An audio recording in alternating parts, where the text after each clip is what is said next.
Mais você. Foi apresentado por Flocão Coringa, da Energia e Disposição. Há 53 anos, feita de Sergipe, feita da gente. SE1, oferecimento Banese Card. Tá fácil voltar para o verdinho. Olá, bom dia para você. Quarta-feira, 6 de novembro. Vamos juntos aqui no SE1. A gente destaca a operação da Polícia Federal contra abuso sexual infanto-juvenil em Aracaju. Os agentes identificaram um homem que fazia o armazenamento de arquivos ilícitos. A gente vai falar também sobre o aumento na procura por atendimento nos centros de referência da assistência social da capital por causa do bloqueio de alguns benefícios do INSS. O TRE reabriu o cadastro eleitoral em Sergipe. Daqui a pouquinho a gente traz as informações sobre este assunto. Dados do IBGE revelam que aumentou o número de lares chefiados por mulheres e que mais pessoas estão morando sozinhas. E você vai ver ainda a vistoria da estrutura e camarotes do Precaju. A festa começa na próxima sexta-feira, na Orla da Atalaia, e atrai uma multidão de sergipanos e turistas. É a partir de agora, no SE1.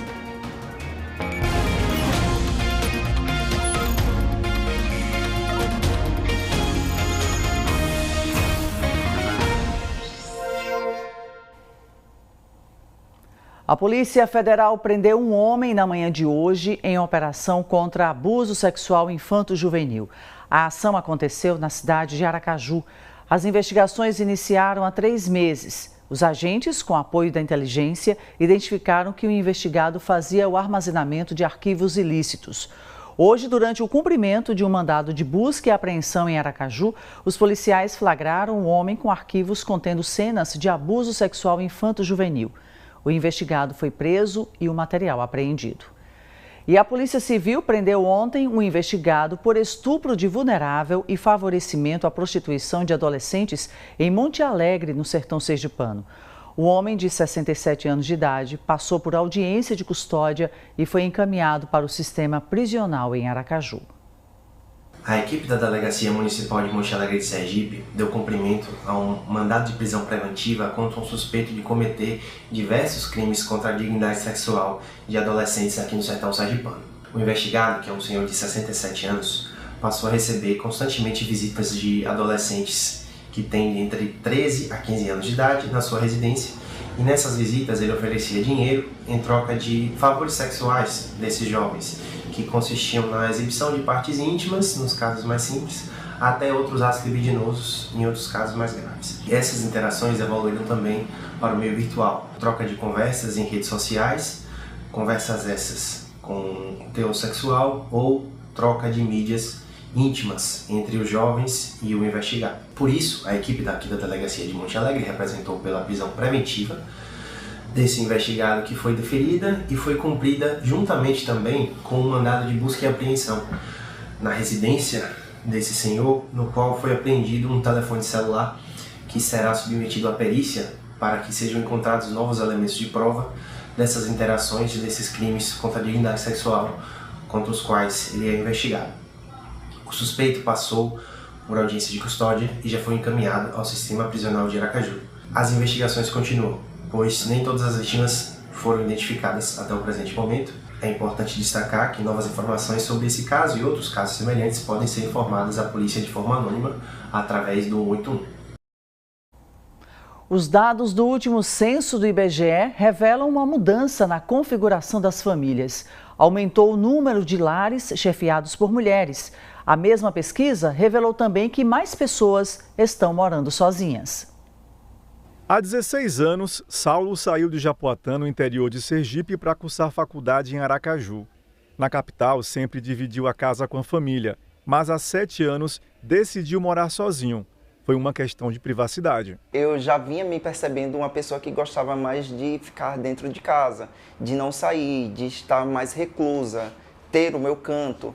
E vir para um ambiente onde eu tenho ali todo o total controle, me ajudou para que eu também pudesse organizar a casa do jeito que eu quero, viver a vida da forma que eu quero, ter os meus objetos e sem ter aquela participação de outras pessoas naquele momento para dizer, isso aqui não pode ficar aqui, não, a casa é minha e eu coloco e eu organizo do jeito que eu quero. Então foi basicamente por isso. O jornalista faz parte dos 18,5% das pessoas que no censo de 2022 viviam em residências unipessoais no país, segundo o Instituto Brasileiro de Geografia e Estatística, IBGE. Das 4 espécies de unidades domésticas, esta foi a única que aumentou a participação desde o último censo. Em 2000, eram 12,2%. A unidade nuclear, que inclui os enteados, madrastas e padrastos, somavam 64,1%. A estendida, formada também pelos outros parentes como netos e sobrinhos, 15,4%. E a composta ou monoparental, apenas 1,5%. Saulo explica que morar sozinho exige planejamento, organização. A primeira questão que pesa assim muito é a questão financeira. Obviamente eu tenho que dar meus pulos, eu tenho que me organizar financeiramente para estar habituado à vida, né? Porque a gente sabe que a cada dia viver se torna mais caro. Estar na sociedade se torna mais caro. Então, se você quer ter alguns tipos de padrões de vida, você tem que também entender que precisa trabalhar mais, precisa se organizar financeiramente para atingir aqueles objetivos. A mesma pesquisa do IBGE trouxe um dado importante. Cresceu o número de mulheres responsáveis por domicílio no Brasil. Aqui em Sergipe, elas já são maioria, representam 53,1%. A contadora Daniele se enquadra no perfil. Hoje, ela mora com as 2 filhas e os pais que são aposentados. No caso dela, não foi uma escolha. Meu esposo faleceu, né? Ele passou mal uma noite e ficou 9 dias na UTI e veio a falecer no 9º dia. Ele teve uma insuficiência cardíaca. Eu tinha 36 anos de idade, nós tínhamos quase 13 de casado. Minha filha mais nova estava com 9 meses, a mais velha tinha acabado de completar 11 anos. Foi na noite do aniversário dela que ele passou mal. Em pelo menos 10 estados, o percentual de mulheres nesta condição supera os 50%. Pernambuco ficou com 53,9%. Sergipe na segunda posição, 53,1%. Maranhão, 53%. Amapá, 52,9%. Ceará, 52,6%. Rio de Janeiro, 52,3%. Alagoas e Paraíba, 51,7%. Bahia, 51%. E Piauí, 50,4%. Entre os números gerais, os homens estavam na frente das mulheres com uma pequena diferença. E para muitas delas, essa responsabilidade exige força, coragem e fé. A despesa de criar 2 filhas meninas, eu digo menina porque a gente acaba gastando mais com meninas, né? E sozinha é muito grande, né? É muito difícil. Então, eu tento fazer o máximo que eu posso para proporcionar para elas o melhor. Às vezes abro mão, às vezes não, na maioria das vezes, abro mão de muita coisa para mim em prol delas, em prol da educação, em prol de vestimenta, em prol de um lazer, em prol de lanche. E, enfim, é uma luta constante. Pequenininha ali, hein? Depois do intervalo, a gente fala do encontro de representantes do Nordeste sobre o monitor das secas e tem ainda as queixas das comunidades no quadro Chama o SE1 que Resolve. Essas agora são imagens de Santa Luzia do Itaí, na região sul de Sergipe. 11 horas e 54 minutos, o SE1 volta já.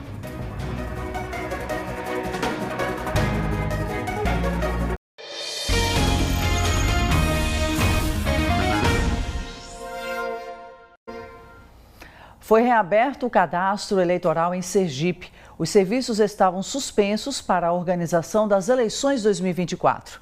Quem tem as informações sobre os serviços que voltaram a ser oferecidos pela Justiça Eleitoral é a repórter Ana Fontes. Ana, bom dia. Bom dia, Suzane, ainda quase boa tarde também para quem passa a nos acompanhar a partir de agora. Com certeza, desde ontem é grande essa movimentação aqui. Nesse momento está mais tranquilo, né? Meio-dia, o pessoal, né, deixa para vir mais tarde, só que o horário de atendimento aqui vai até a 1 da tarde. Então, desde ontem, como eu disse, foram 150 pessoas atendidas nesse primeiro dia e hoje também teve um movimento que surpreendeu, né? Nós vamos conversar com a chefe aqui do setor, do Núcleo de Atendimento ao Eleitor, e estão abertos vários serviços, é isso? Boa tarde. Boa tarde, exatamente. O cadastro ele foi reaberto ontem, dia 5 de novembro, e já estamos funcionando com todos os serviços eleitorais, né? Alistamento eleitoral, que é a primeira via do título, transferência de domicílio eleitoral para aquele eleitor que quer mudar o município, né? Mudou de município, revisão de dados cadastrais para quem quiser atualizar os seus dados e também regularização de inscrição cancelada, porque tem eleitores, né? Aqueles eleitores que deixaram de votar em 3 eleições consecutivas, eles estão com a inscrição eleitoral cancelada, eles podem vir aqui para regularizar a sua inscrição eleitoral. Na questão da justificativa, né? Quem não fez, aquela do segundo pleito, ele pode fazer aqui também? Qual é a orientação? Exatamente. A justificativa, o prazo ainda está aberto para quem deixou de votar no primeiro turno, né? São 60 dias contados da data do primeiro turno e também para o segundo turno. Então, os 2 prazos ainda estão abertos, podem vir aqui, só que tem que trazer a documentação comprobatória, né? Que não pôde, o motivo pelo qual ele não pôde votar, tanto no primeiro turno como no segundo turno, traz aqui, a gente verifica e faz essa justificativa. Por exemplo, um atestado médico? Exatamente, um atestado médico é um bom exemplo para a pessoa que deixou de votar no primeiro turno e no segundo turno, porque as pessoas que estavam viajando, elas não podem justificar simplesmente pelo motivo da viagem. Por quê? Porque tinha posto de justificativa e também podia votar, justificar em cada sessão eleitoral. Então, quem estava viajando dentro do Brasil não é motivo para justificar. Ele vem aqui, a gente faz essa explicação e ele paga a multa eleitoral. Mas no caso da pessoa que estava viajando para o exterior, ela tem até 30 dias da data que retorna ao Brasil para ela justificar, trazendo a passagem aérea. Agora, por exemplo, quem quer fazer o primeiro título, né, agora já pode, dentro dessa retorno aí desses serviços, né? Sim. O eleitor, a partir de 15 anos, ele pode vir aqui solicitar o seu alistamento eleitoral. Lógico que ele só vai poder votar quando ele completar 16 anos, mas ele com 15 anos completos, ele pode vir aqui com o seu documento de identificação oficial com foto e comprovante de residência. Vem aqui, né, a gente funciona das 7 às 13, na Rua Itabaiana, número 580, e pode solicitar o seu alistamento eleitoral, que é a primeira via do título. Agora, Ana, esse é o segundo dia, né? Vocês estão no início aí, mas tem algum serviço que já está chamando a atenção, de maior procura desses? Sim, por incrível que pareça, o alistamento eleitoral. Então, os jovens, eles estão muito focados, né, em participar desse processo democrático e estão vindo procurar os nossos serviços para solicitar o alistamento eleitoral. Inclusive, esse serviço também teve muita procura, né, antes do pleito? Isso, teve muita procura no final do cadastro, né, antes de fechar o cadastro eleitoral, no final do prazo, foi o serviço que foi mais procurado, foi o de alistamento eleitoral. Agora, esses serviços aqui, é preciso fazer agendamento, algum tipo de agendamento, ou pode vir direto? No momento não estamos fazendo agendamento, é só vir direto, pega a sua senha e aí a gente faz o serviço solicitado. Tem alguma documentação específica para algum desses casos, desses serviços, ou é uma documentação só? Todos os serviços a gente solicita documento de identificação oficial, pode ser com foto ou não, no caso pode ser uma certidão de nascimento para quem não tem ainda o RG ou uma certidão de casamento, o comprovante de residência atualizado e no caso de eleitores maiores de 18 anos, do sexo masculino, a gente exige o certificado de quitação militar.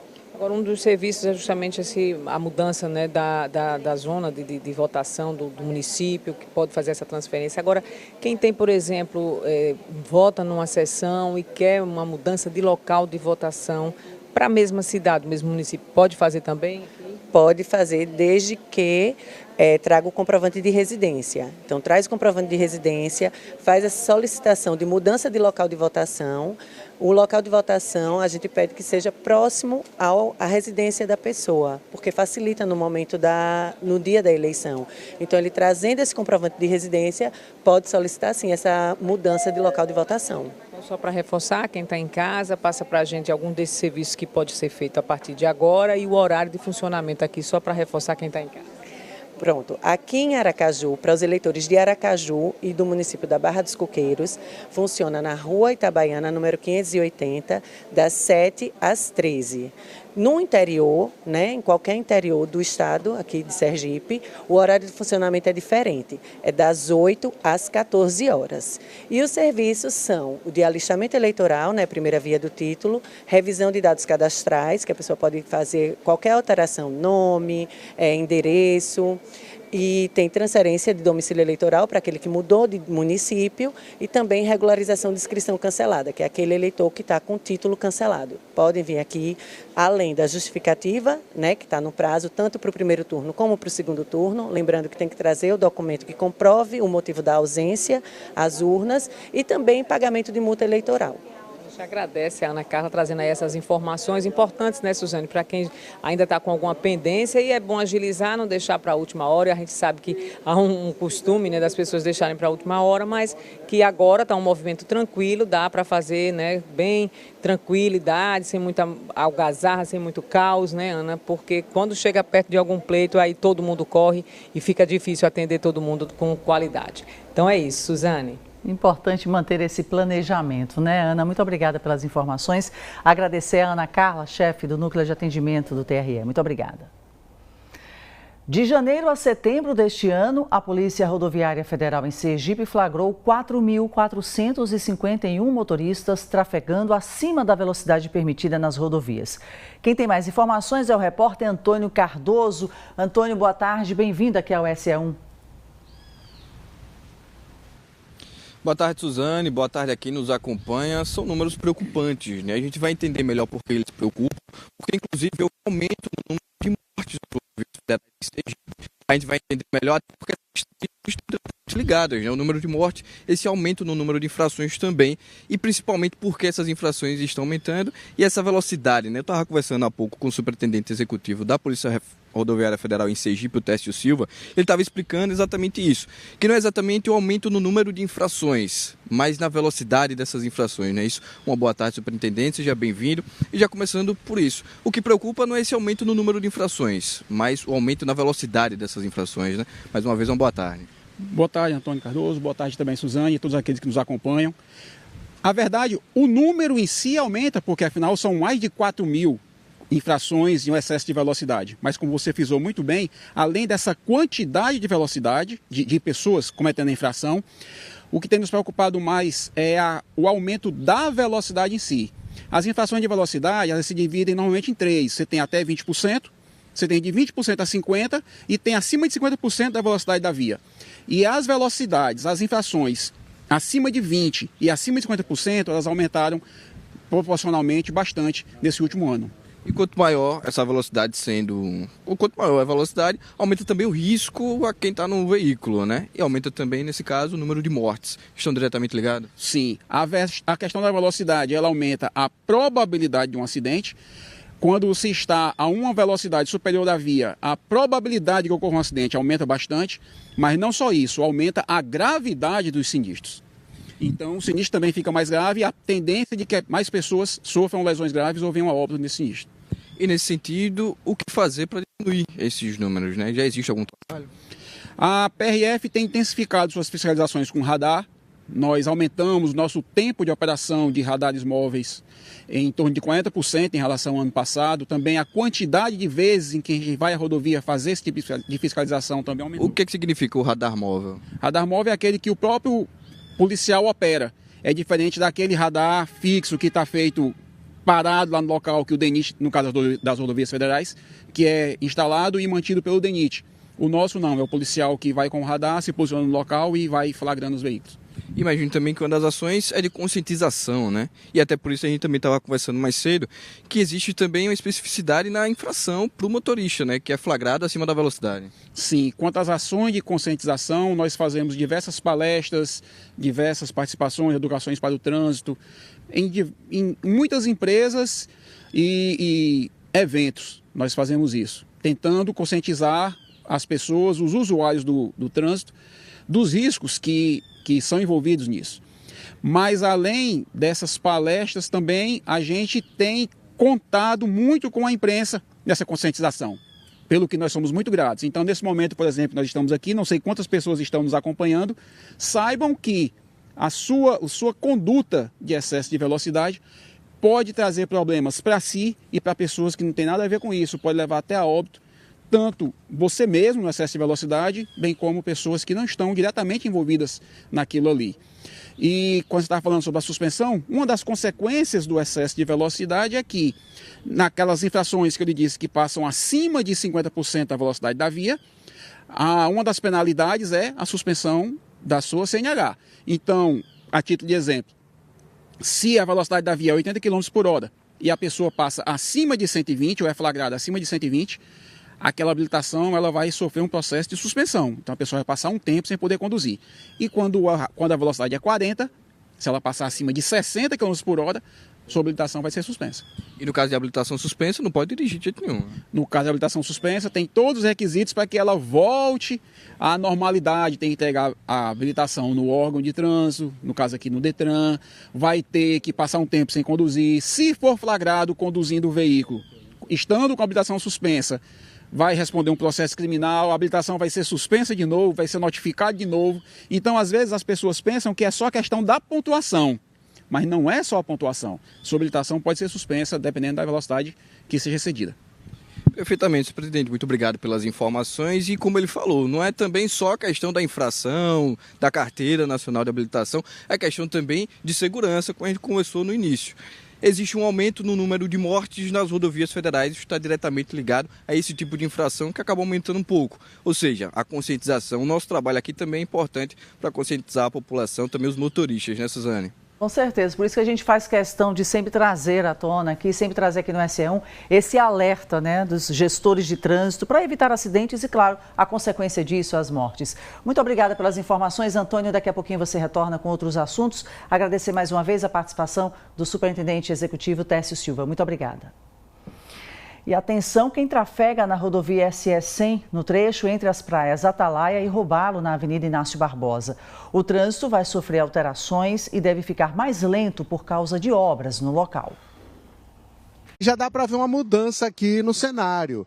Uns picolés que existiam no meio da pista estão sendo retirados. Inclusive, o nosso repórter cinematográfico está mostrando essa imagem dos picolés retirados. Vocês estão vendo aqui, não é?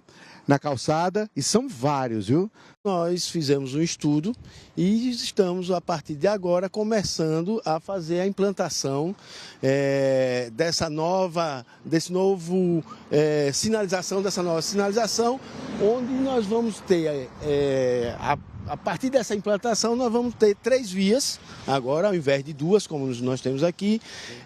Vamos continuar com o estacionamento aqui nessa lateral. Com relação ao trânsito hoje, pode ficar congestionado? Vocês vão bloquear o trânsito? Porque eu vi, inclusive, algumas imagens postadas até pelas redes sociais de vocês. Tem trator na pista, trabalhando hoje. Então, quem passar aqui na pista Inácio Barbosa pode ter a surpresa de ser bloqueado? Isso, né? Nós vamos fazer uma interdição no trecho que compreende a rotatória dali da Aruana até o cruzamento que tem aqui na ABB. Nós vamos estar com esse trecho aqui interditado e aí os veículos vão ser desviados para a rodovia dos Náufragos e aí retornando aqui pela frente da ABB, entendeu? Então, além de tudo, uma outra coisa que vai dar também uma maior fluidez ao tráfego vai ser a disciplina. Nós vamos disciplinar os estacionamentos. Nós vamos colocar pontos com carga e descarga, com horários pré-fixados, para que não aconteça do caminhão, certo? Ele parar no meio da pista. As pessoas que estiverem lá na rodovia dos Náufragos e quiserem acessar a praia, vão poder, porque tem esse semáforo aí. Perfeito. E aí nós vamos colocar um semáforo onde ele vai beneficiar quem está vindo da milícia, fazer a conversão à esquerda sem ter a necessidade de ir lá no outro retorno. O encontro em Sergipe discute os impactos da seca no Nordeste e a busca por alternativas para combater a escassez de água.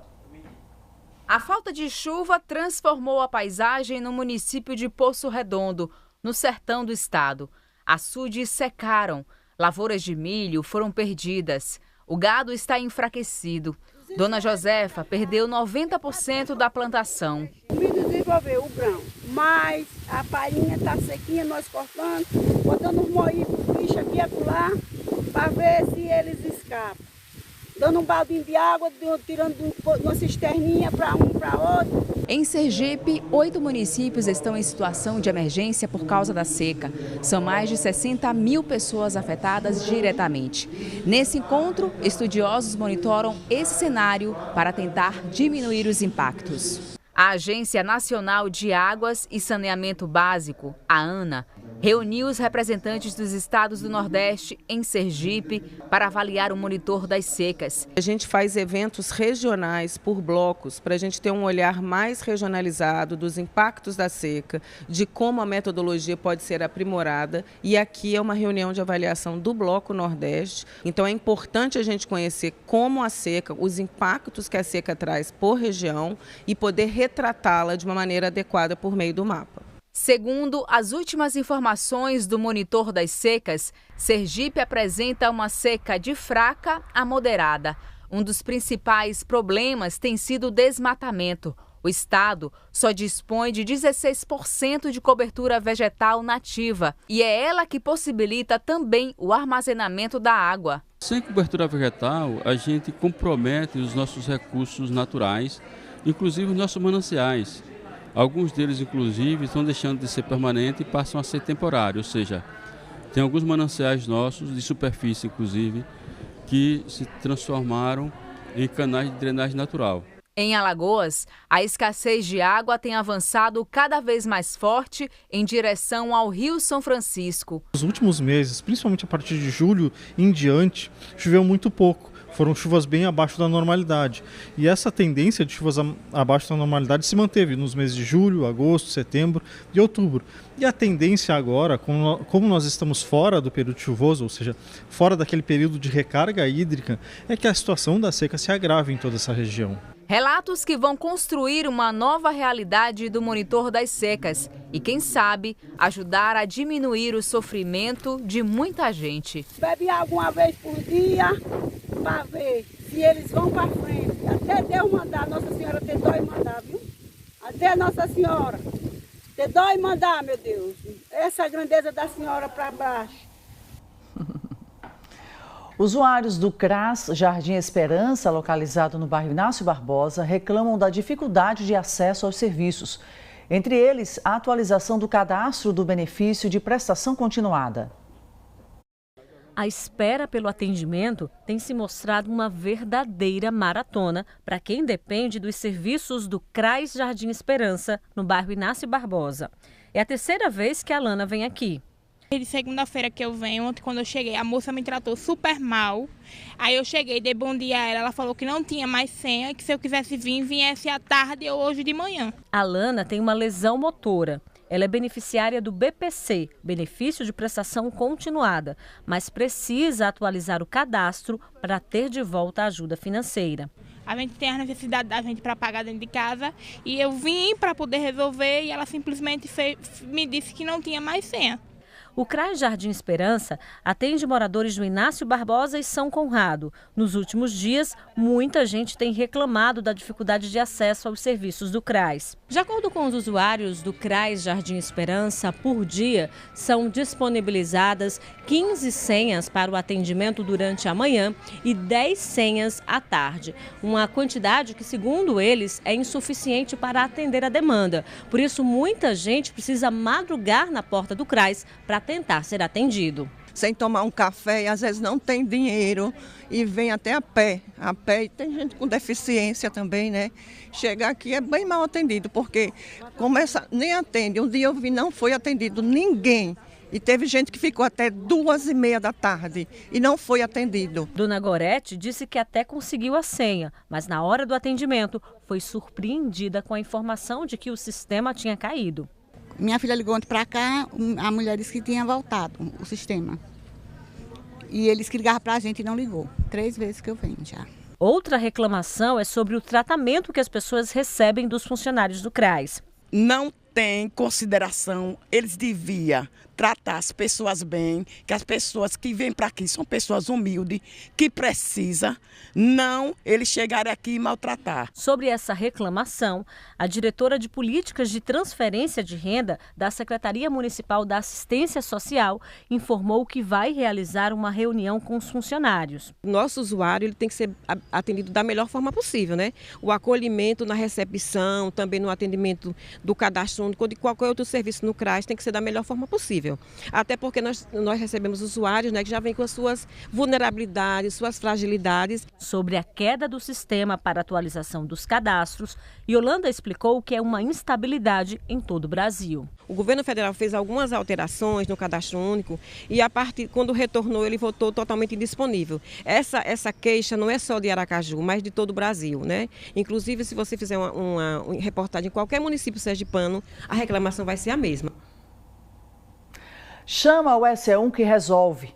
Moradores do povoado Lago do Rancho, em Porto da Folha, estão revoltados.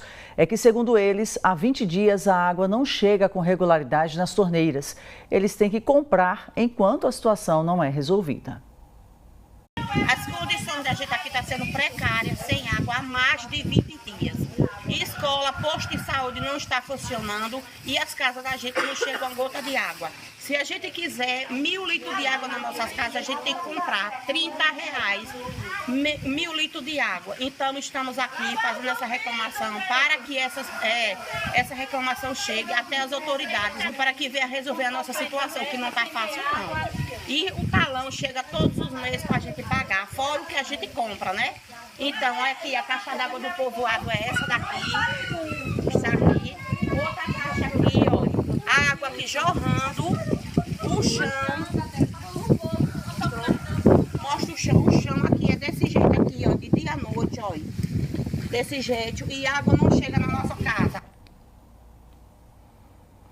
A Companhia de Saneamento de Sergipe, DESO, informou que o abastecimento foi comprometido inicialmente por causa das obras de recuperação na adutora que rompeu na semana passada e que também há um pequeno vazamento na tubulação que abastece o município. Segundo a DESO, a situação deve ser solucionada até o fim de semana. A companhia disse ainda que está enviando carros-pipa para a localidade. Com relação ao desperdício da Caixa, o assessor da comunicação da empresa, Flávio Vieira, informou que uma empresa será enviada ao local para apurar o que está acontecendo. No sul sergipano, os moradores reclamam da falta de água lá no povoado Pontal. Por lá já são mais de 2 semanas sem abastecimento regular. É essa situação de nós moradores do povoado Pontal, em Indiaroba, Sergipe. Há mais de 15 dias nessa situação, sem água. Tá vendo? Tendo que estar pegando, abastecendo água quando chega, pingando.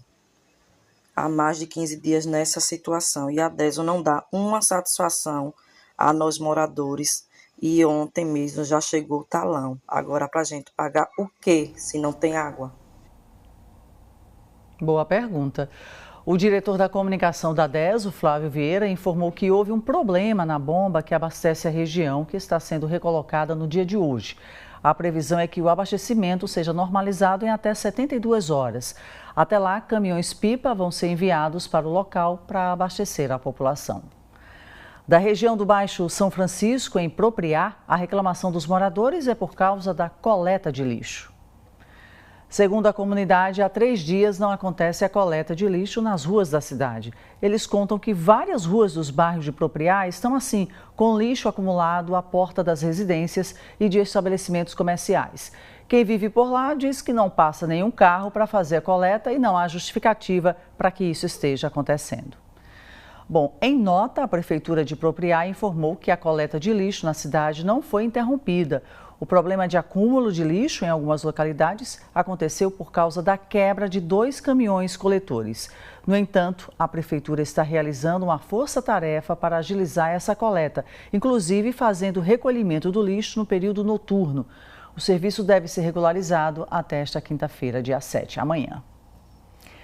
Vamos então às notícias do Globo Esporte com o Felipe de Pádua, que já está por aqui. Felipe, boa tarde. Boa tarde, Suzane Vidal. Boa tarde para você que está acompanhando o SE1 nesta quarta-feira. Suzane, daqui a pouquinho no nosso Globo Esporte a gente vai trazer muitas informações dos Jogos Escolares TV Sergipe, porque está em andamento o módulo 3 e ontem a nossa equipe acompanhou as provas no ciclismo, que é uma modalidade que está nesse módulo 3 aí, muitos participantes, a prova que aconteceu lá no cartódromo, aqui na nossa belíssima Orla, e você vai acompanhar como é que foram as disputas no ciclismo. Lembrando que o módulo 3 está em andamento com o futsal, né, são as modalidades que já começaram, atletismo e ainda teremos outras modalidades começando aí nesta semana e também no fim de semana. Falando, né, em futebol, o nosso Globo Esporte também está recheado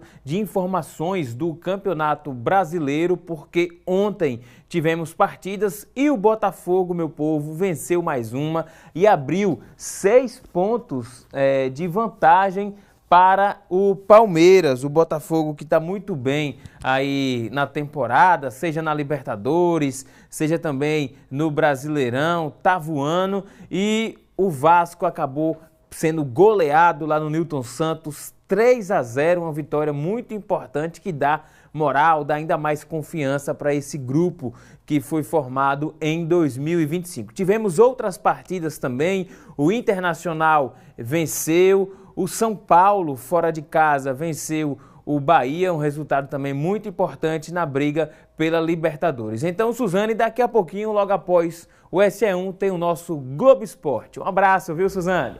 Um abraço, Felipe. Muito obrigada. Então, daqui a pouquinho a gente se encontra no Globo Esporte. Daqui a pouco o SE1 volta para mostrar a vistoria na estrutura do Precaju 2024. Agora em sua tela, imagens de Brejo Grande, cidade ribeirinha, localizada na região do Baixo São Francisco. 12h25, 26, a gente volta já.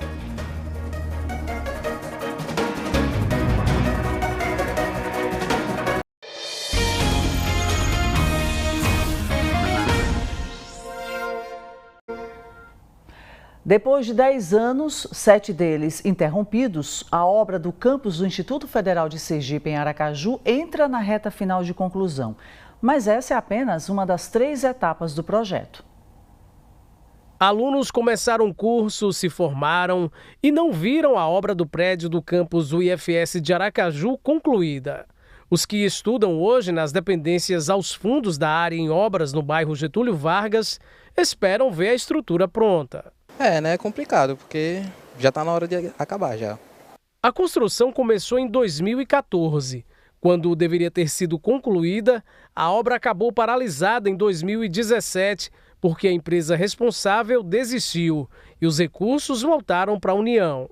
Quase 7 anos depois, entre fevereiro e março deste ano de 2024, a obra foi retomada, dividida em 3 fases, com previsão da primeira fase se encerrar agora em novembro. De acordo com o diretor de Planejamento, Obras e Projetos do Instituto Federal, essa etapa está se encerrando no prazo. Faltam apenas finalizações, como na subestação de energia elétrica. A gente está conseguindo cumprir o nosso cronograma. A previsão era que agora em novembro a gente tivesse concluído já essa primeira fase, que é uma fase muito importante para a gente, que além de fazer a recuperação daquilo que foi necessário da estrutura metálica que ficava mais à frente das intempéries, já foi concluído, a conclusão da nossa subestação elétrica, que é importante porque ela tanto vai dar um reforço à subestação que já existe, como também ela vai conseguir gerar demanda para as 3 edificações que estão por ser concluídas. A subestação vai permitir climatizar salas de um dos blocos da parte antiga do imóvel, que toma todo o quarteirão. Com essa subestação, que ela vai atender essas 3 edificações novas, ela vai também possibilitar trazer ao campus Aracaju a capacidade de climatizar algumas edificações, alguns blocos que hoje não são possíveis. A segunda fase da obra deverá ser iniciada no início do próximo ano. Já estão disponibilizados para esta próxima etapa R$9 milhões. E a licitação deverá ser iniciada entre o fim deste mês e o início de dezembro. Um dos próximos passos é a conclusão do bloco ao lado do prédio do administrativo do campus. Com a entrega desse prédio, a gente vai conseguir promover 440 matrículas por turno, tá?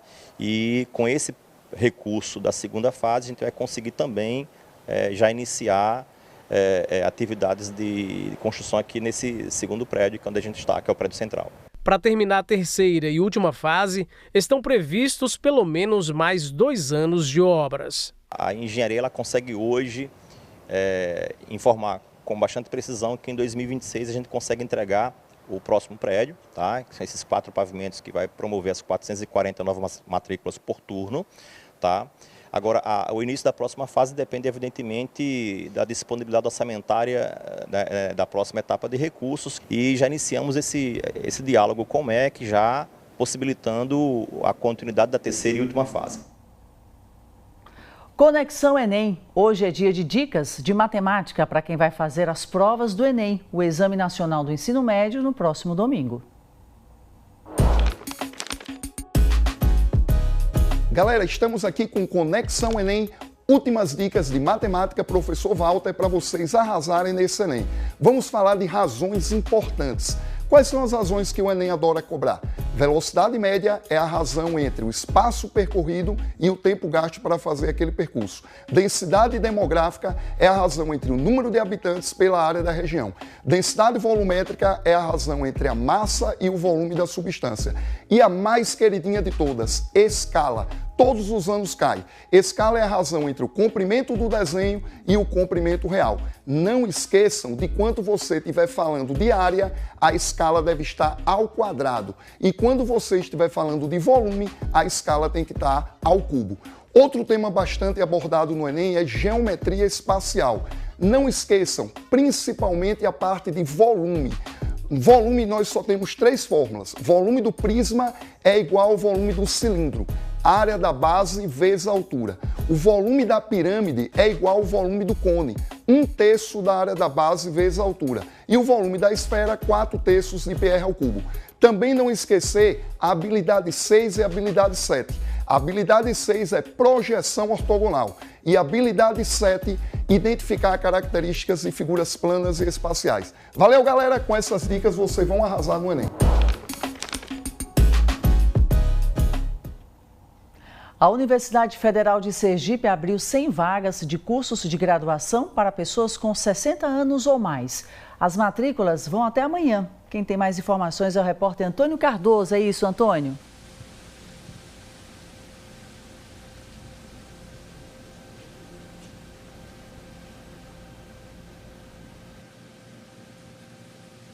Está me ouvindo?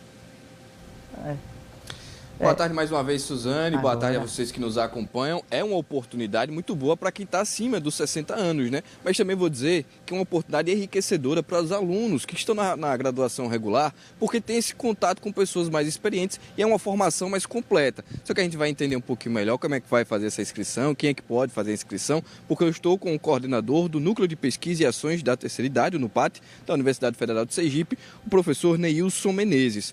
Professor, uma boa tarde, seja bem-vindo. E é isso, né? Fala primeiro dessa experiência enriquecedora. Para a pessoa com acima de 60 anos, é uma experiência realmente muito boa. Mas para quem está na universidade, na graduação regular, também enriquece, né? Mais uma vez, uma boa tarde. Boa tarde a todos. Boa tarde a Suzane. A gente está aqui para fazer esse convite, exatamente. É uma oportunidade que a pessoa com 60 anos ou mais pode participar da universidade através de realização de disciplinas isoladas na graduação, mas ela também tem possibilidade de participar de atividades de extensão, cursos, palestras, oficinas Enfim, ela também pode participar de atividade de pesquisa. Então, a matrícula está aberta de 5, começou 5, termina amanhã 7. Então, convido a todos, aqueles idosos que quiserem participar e desejarem, que compareçam no pátio. Nosso contato é o 3194-6384. Nosso e-mail é o nupate@academicos.ufs.br. E convidamos você a fazer parte dessa experiência que é realmente fantástica para quem pode fazer parte, né, desse convívio intergeracional, como você colocou, estímulo cognitivo. Então tem vários benefícios, socialização.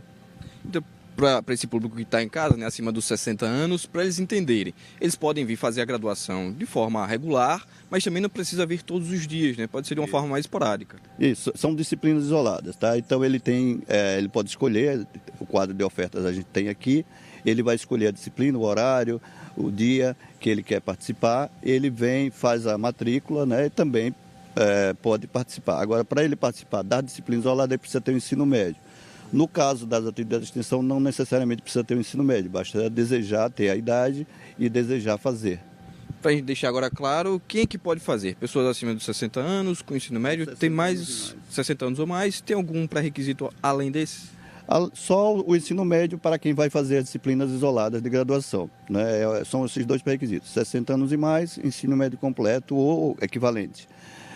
Para as atividades de extensão, apenas a idade, 60 anos e mais. É isso, além das aulas além de acompanhar as aulas na sala, também pode participar das ações de extensão. O que é que são essas ações de extensão e como é essa participação? Isso, são várias ações de extensão. Temos cursos de informática básica, temos oficinas de arte-terapia, temos feira de empreendedorismo para pessoas com 60 anos e mais. Então, é um leque de ações que vamos ter durante esse semestre, ofertadas o Cineclube, que a gente tem também, eventos culturais. Então, escolher a que lhe interessa, participar, se quiser fazer mais de uma também pode fazer, né? Então a gente está aqui convidando a todos para que saiam desse processo. A gente sabe que o processo de envelhecimento está sendo rápido em Sergipe, tem muito idoso e a gente quer contribuir com a inclusão do idoso na sociedade para promover um envelhecimento mais saudável e ativo. Importante falar que é gratuito, né? E para quem está interessado, como é que pode fazer essa inscrição? Então, comparecer à sede do Nupate, que fica aqui no bloco do CCSA, né, a sala no campus São Cristóvão da Universidade Federal. Isso, no campus São Cristóvão, bloco do CCSA, sala 1, e lá presencialmente a gente faz a matrícula, está aberta até amanhã. Existe algum contato por telefone ou WhatsApp? Tem por telefone o 3194-6384 e tem por e-mail. Também. O e-mail, no caso, é sinupate@academico.ufs.br. Exatamente. E aí, qualquer dúvida pode tirar nesses dois contatos ou comparecer aqui até amanhã e realizar a matrícula. Para a gente finalizar, vamos deixar um convite aí para as pessoas com 60 anos ou mais que queiram, né, participar dessas ações. Exatamente. São muitos benefícios para quem participa, né? Tanto para quem participa como para os próprios universitários, né? Essa troca de conhecimento, essa possibilidade de sair do isolamento, ganhar protagonismo, melhorar a autoestima, é tudo isso que a gente busca, né, para que as pessoas possam envelhecer também com mais protagonismo na sua própria vida, adquirir habilidades novas, enfim, afastar possibilidades de demência, reduzir o risco. Então, tem muitos benefícios e é importante esse papel da universidade de inclusão, né, gente que é uma população crescente, então, e que geralmente é marginalizada na sociedade. Então, a gente acolhe aqui para beneficiá-los nesse sentido. Perfeitamente, professor. Muito obrigado pelas informações. Como ele falou, como eu falei lá no início também, né? Existe essa troca, não é só para a pessoa que tem 60 anos ou mais, mas para quem está na graduação regular também, é uma experiência enriquecedora com essas pessoas mais experientes que deixa a formação ainda melhor, ainda mais completa, eu posso dizer assim. Só reforçando os números para contato, ligação ou WhatsApp, né, professor? 3194-6384. Ligação ou WhatsApp 3194-6384 ou também no e-mail nupate@academico.ufs.br para mais informações, viu, Suzane? Uma experiência enriquecedora, no mínimo essa troca de experiências, né? Troca de afinidades em as várias gerações, isso acrescenta muito. Muito obrigada, Antônia, e agradecer mais uma vez ao coordenador da Universidade Federal. Muito obrigada. Chegou a hora de ajudar quem está à procura de um amigo pet que sumiu, mas também é hora de comemorar os reencontros dos pets com seus tutores. Veja o quadro Bicho Solto desta quarta-feira. Simba é esse cãozinho fofo que desapareceu na região do bairro Ponto Novo, na zona sul da capital. A família tutora dele está desesperada à procura do pet, que é super dócil, e quem o encontrou pode avisar do paradeiro dele pelo 996480630. Quem continua desaparecido é o gatinho Miguel, minha gente. Ele sumiu na região do bairro Getúlio Vargas e a tutora não perde as esperanças de reencontrá-lo. Se você viu esse bichano por aí, então avise ligando para 98807-4628. Pitoco é esse ringneck que usava anilha e desapareceu da região do bairro Coroa do Meio, na zona sul da capital. Ele é jovem e fala toda hora: cadê o bebê da mamãe? Quem o vir pode entrar em contato pelo 99945-2520. Brida é essa gatinha pretinha que está desaparecida desde sexta-feira na região do bairro Santos Dumont, zona norte de Aracaju, bem próximo ali do Almirante Tamandaré. Ela é castrada, tem uma manchinha branca na barriga e é muito dócil. 799-7400-3171 é o contato para informar a tutora por onde anda essa linda, viu? Esse bichano serelepe aí é o Zayan, e ele desapareceu há alguns dias no bairro Coroa do Meio, na zona sul da capital. A tutora conta que ele é bem dócil, mas não gosta de carinho na barriga, tá? Quem o viu pode avisar onde esse sapeca está ligando para 99654-3301. Quem também continua desaparecida para desespero da tutora é a cadelinha Freia. Gente, ela desapareceu na região do bairro Aruana, na zona sul da capital. Ela é uma cadelinha super dócil e um pouquinho obesa. Ela não estava usando coleira e, apesar de latir quando encontrar alguém estranho, ela não ataca, tá? 981400195 é o contato com a tutora que está muito desesperada. E ontem nós mostramos aqui que essa cadelinha havia sido encontrada por uma pessoa no bairro Santos Dumont, na zona norte de Aracaju. E após ela ter sido mostrada aqui no SE1, o tutor dela entrou em contato com a pessoa que a resgatou. E agora essa linda já está de volta ao lar. E quem também está de volta ao lar é o Miguelito. A tutora dele é só alegria porque ontem mesmo conseguiu recuperar o amigo canino. E tem mais retorno ao lar, viu? Essas duas cadelas que haviam desaparecido na semana passada no bairro Coqueiral, na zona norte de Aracaju, foram encontradas pelo tutor. E com esses lindões já em casa, agora são 668 o número de pets devolvidos aos seus tutores aqui no quadro Bicho Solto, viu? Agora a gente mostra a reclamação da comunidade do conjunto Santa Lúcia, na capital. Por lá, os moradores do loteamento Coqueiral reclamam de problemas de infraestrutura. Essas são as ruas do conjunto Santa Lúcia, no loteamento Coqueiral. Foi iniciado aqui um serviço de esgotamento, se não me engano, sanitário, mas as ruas foram deixadas dessa forma. O serviço foi iniciado há uns meses antes da eleição. E após a eleição, é nesse estado que as ruas se encontram. A repórter Ana Fontes está agora com os moradores do loteamento e traz mais informações mostrando essa situação aí, né, Ana? Isso, Suzane, realmente uma situação complicada dos moradores aqui do loteamento, que dá acesso ao Alok, né, que é mais conhecido do pessoal. Olha só, as ruas estão praticamente todas desse jeito. Essa obra ela começou, não andou, está lenta e eles reclamam que a situação aqui é essa, muita poeira, esgoto aí correndo, né, pelo meio da rua, material a gente vê da obra ali tudo parado e essa é a reclamação dos moradores aqui. A gente vai conversar com o seu Fernando, que está por aqui também, e outros moradores. Nessa bronca, né, seu Fernando, quantos meses de obra aí, mais ou menos? Isso, Ana. Essa obra deu início no dia 10 de junho e até então ela se arrasta a passos curtos. A gente pode perceber aqui no momento que a obra está totalmente parada. Começaram a esburacar as ruas, deixar as ruas intransitáveis. E é uma obra de infraestrutura. Isso, uma obra de infraestrutura, uma parceria da DESO com a Prefeitura, onde vai ser feita a parte de esgotamento sanitário e vai ter uma subestação para poder drenar essa água de dejetos e a Prefeitura fica responsável por toda a obra. Daí então, após o final, passa o orçamento para a DESO do que foi gasto e até então ninguém faz nada, não há uma fiscalização da DESO, não há uma fiscalização da Prefeitura, a obra está parada, esburacar as ruas, deixar as ruas intransitáveis, porque como estava antes, ainda estava melhor do que o momento. E aqui também o Eduardo. Eduardo, você me disse que praticamente todo o loteamento está desse jeito, né? A poeira sobe mesmo durante o sol, assim fica difícil, né? Exatamente. É um problema que se arrasta há muitos anos.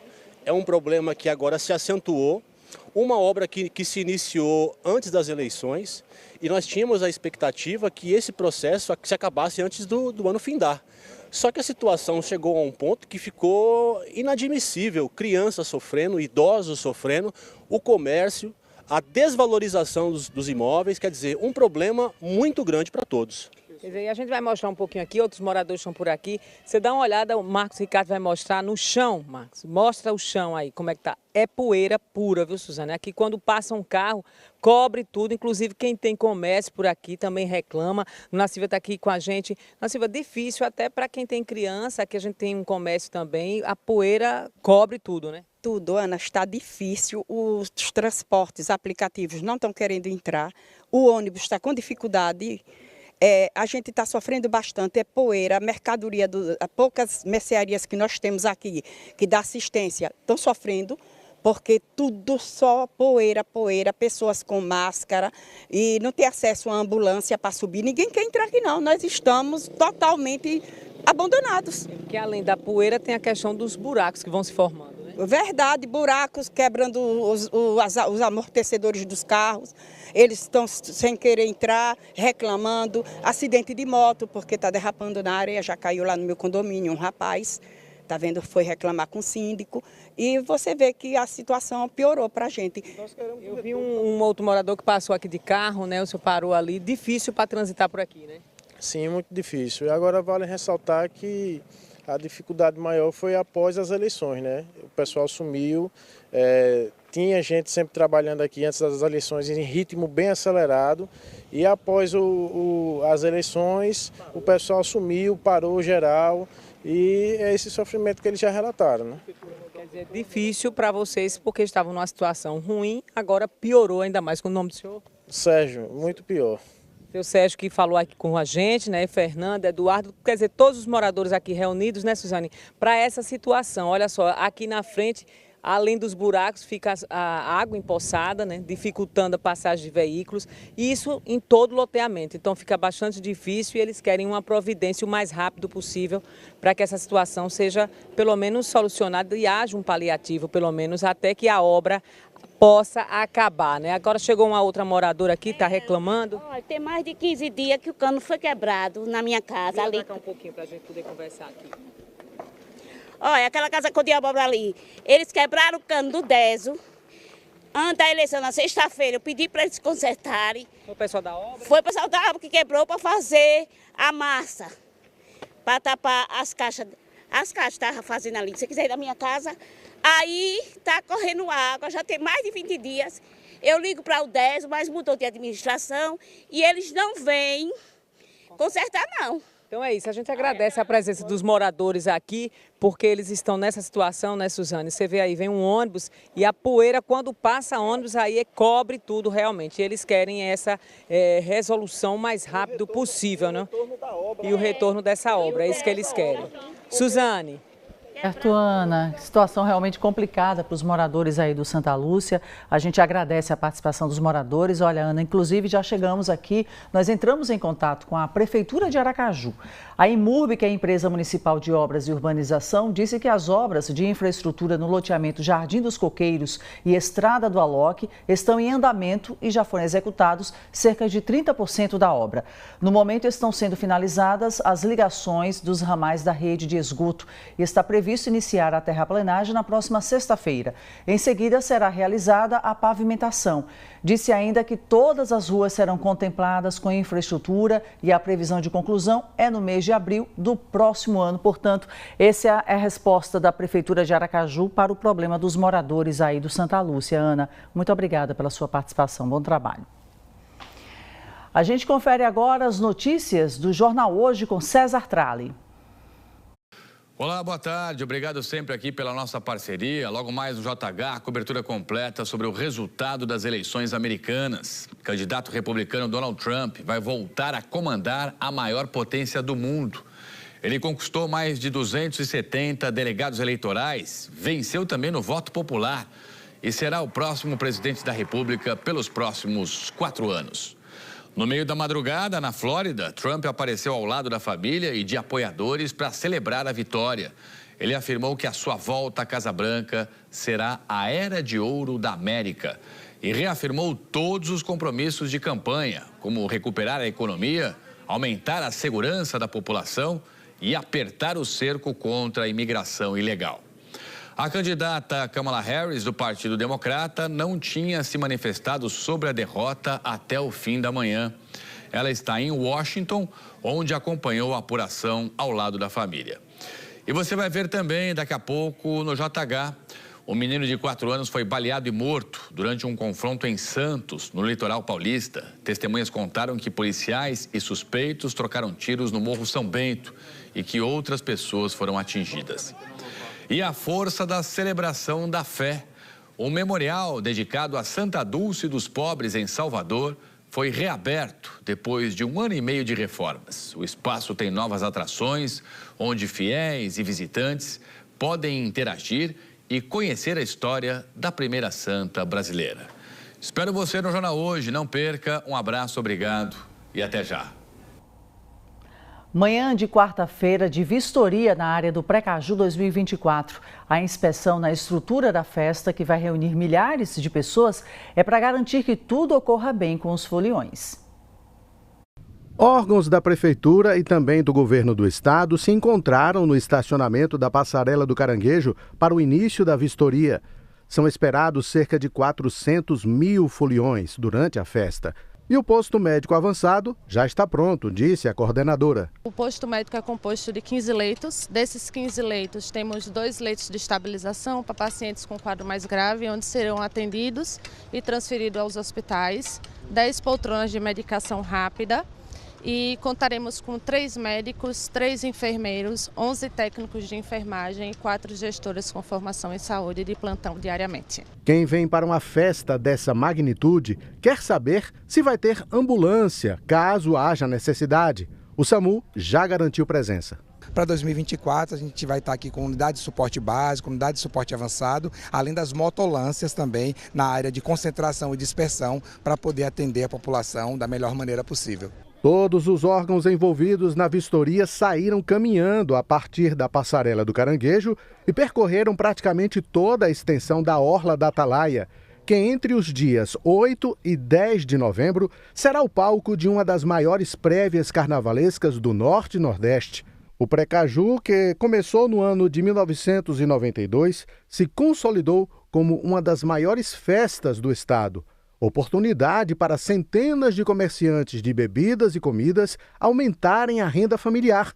Mas quem comercializar aqui no Precaju será fiscalizado também por 10 fiscais da Vigilância Sanitária. A Vigilância Sanitária vai atuar na fiscalização das barracas dos ambulantes, verificando a qualidade dos alimentos e bebidas fornecidos no evento, assim como o gelo. E também fiscalizando o trabalho desenvolvido por esses ambulantes para verificar se eles estão efetivamente desempenhando as boas práticas na manipulação desses alimentos, tudo isso com o objetivo de garantir a segurança alimentar de quem vem curtir o evento Precaju. Uma das partes mais importantes das vistorias é justamente a verificação da montagem dos camarotes que vão suportar milhares de pessoas ao mesmo tempo. De acordo com o Corpo de Bombeiros, até agora, 80% de toda a estrutura já foi montada. Numa primeira vistoria, o Corpo de Bombeiros verificou que está tudo ok.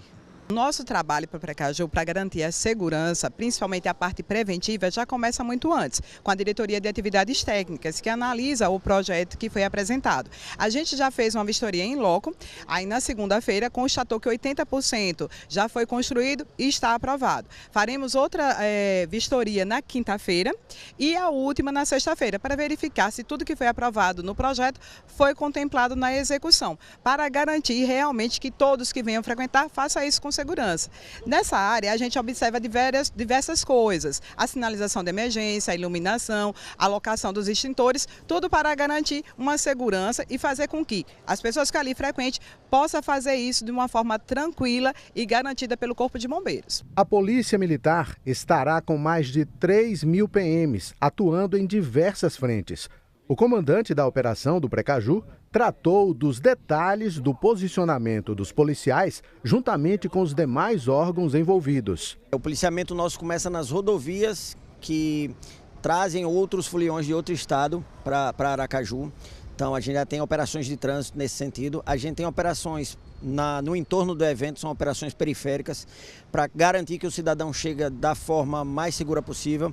A gente tem a polícia no controle de acesso, fazendo a busca pessoal para que seja evitado que algum objeto que venha gerar risco à integridade física do folião, ele seja impedido de entrar. E aqui dentro do circuito a gente tem as patrulhas a pé, posicionamento de bases móveis para dar visibilidade da polícia, o nosso tradicional policiamento de acompanhamento de trios, que é marca da polícia sergipana, não tem em nenhum outro estado.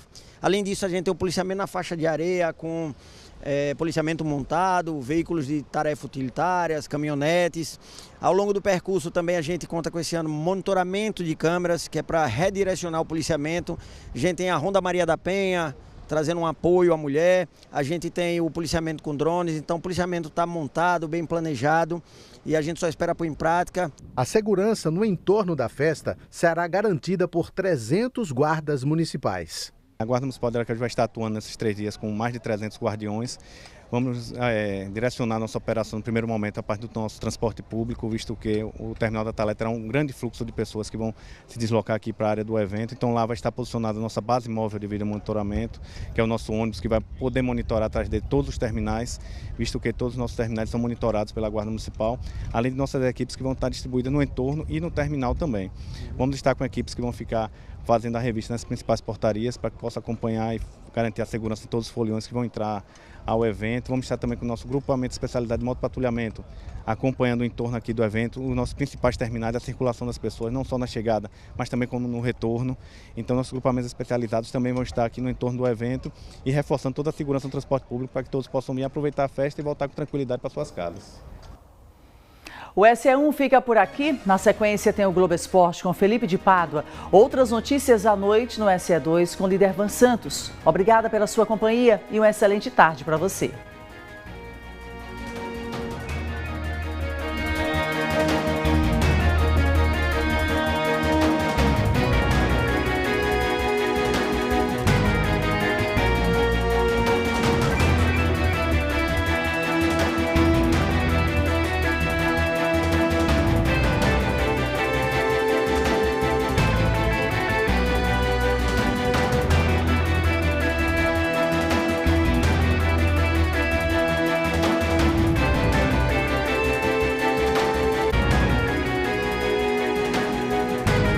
SE1, oferecimento Banese Card. Tá fácil voltar para o verdinho.